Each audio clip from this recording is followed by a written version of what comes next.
দিশপুরে উত্তেজনা, সিভিক ভলান্টিয়ারের বাড়িতে প্রতিদিন মদের আসর থেকে কটূক্তি, প্রতিবাদ করায় গ্রামবাসীদের মারধর।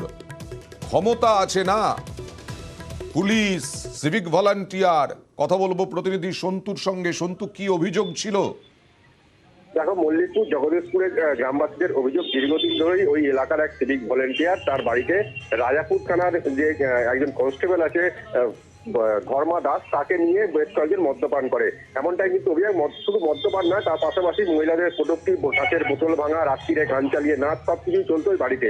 গতকাল রাতেও কিন্তু ওই ধর্মা দাস সহ কয়েকজন সিভিক ভলেন্টিয়ার, তারা কিন্তু ওই সিভিক ভলেন্টিয়ারের বাড়িতে মদ্যপান করছিল এবং গানের আসর বসিয়েছিল। সেই সময় সেই ঘটনা নজরে আসার পরই তারা প্রতিবাদ করেন স্থানীয় বাসিন্দারা, তাদেরকে আটকে রেখে থানায় খবর দেওয়া হয়। কিন্তু থানা এসে পাল্টা গ্রামবাসীদেরই মারধর করে বলে এমনটাই অভিযোগ।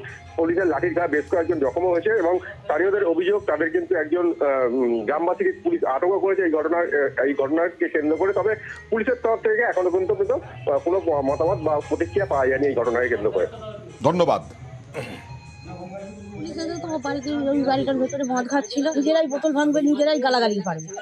মানুষ প্রতিবাদ করবে না? হ্যাঁ, প্রতিবাদ করতেই তো পুলিশ এসে আমাদের ঘরেই মারধরটা করছে। ওটা সিভিল পুলিশ এসে মদ খাচ্ছিল ওদের সঙ্গে, এসে আমাদের ওপরেই লাঠিচার্জটা করে। বাইকটাকে জলে ফেলে দিয়েছে তো। হ্যাঁ, এবার একটা রাস্তা দেখাবো। উত্তর দিনাজপুরের ইসলামপুর, নাম তো অনেকেই জানেন। 25